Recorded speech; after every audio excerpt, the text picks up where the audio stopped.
fun for anybody. It's frustrating, it's stressful, but it can also be dangerous for victims of domestic violence stuck at home with their abusers. So to talk about this and talk about what we as friends and neighbors and family need to be aware of, I have Karen Jarmuck, the CEO of Connecticut Coalition Against Domestic Violence, joining us on the show right now. Karen, thanks so much for being with us. Hope you're staying safe and healthy.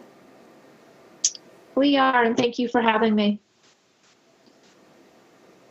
Now, domestic violence advocates mostly are working from home, but there are still a lot of resources available out there for Connecticut residents, right?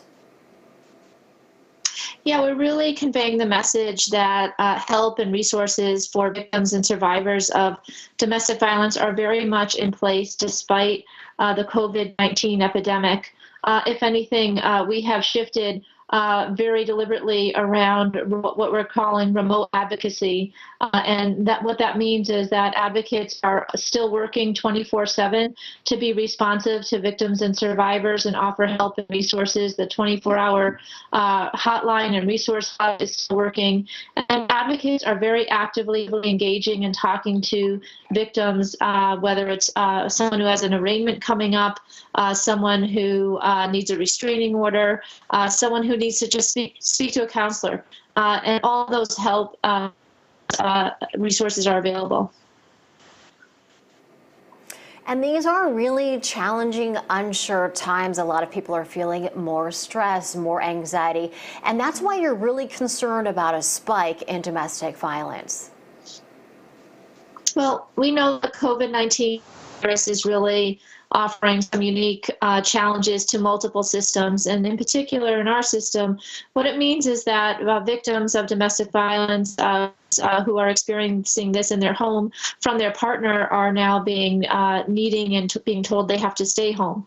And so we're wanting to be sure that victims and survivors know that resources are available. www.ctsafeconnect.org, for example, allows you to not just call, you can email, you can live chat with an advocate in multiple languages. So it offers a bit more of options. Also, if someone was to walk in the room, just click on a button and the entire conversation is eliminated. So it's a safe way for people to stay connected if they need help. And what do we do for friends and family, neighbors? Maybe we've had some concerns about a situation in their home. The social distancing makes it really difficult to just go over there, pop in and check on our friends if we are concerned. Do you have any advice on what we can do to check on the people that we care about? Sure, that's such a great question. So there are multiple things we can do. So we thankfully have things like FaceTime and webcams. It's really important for survivors and victims to, on their own, reach out to family, friends, colleagues, to have that contact with them. But also for those who have concern, just be aware of how important it is to be checking in on someone.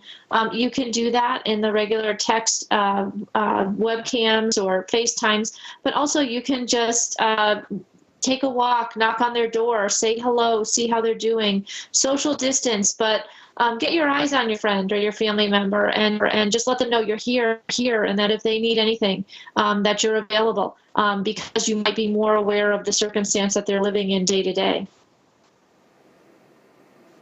And it is important to note that there are resources available, hotlines, websites, live people to talk to 24 hours a day, right?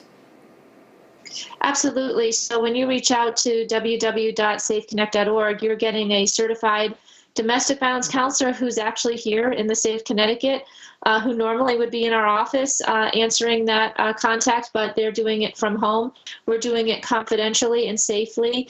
We've put all the measures in place to ensure that, and it is a resource that we hope that people will reach out to, because we know how difficult it can be experiencing intimate partner violence, but having to stay home 24/7 with that can be really, really difficult. All right, Karen, thanks so much for joining us. We appreciate the reminders and all the resources you have available for everyone out there. We need to be mindful to take care of ourselves, but also to take care of our friends and family and neighbors as well.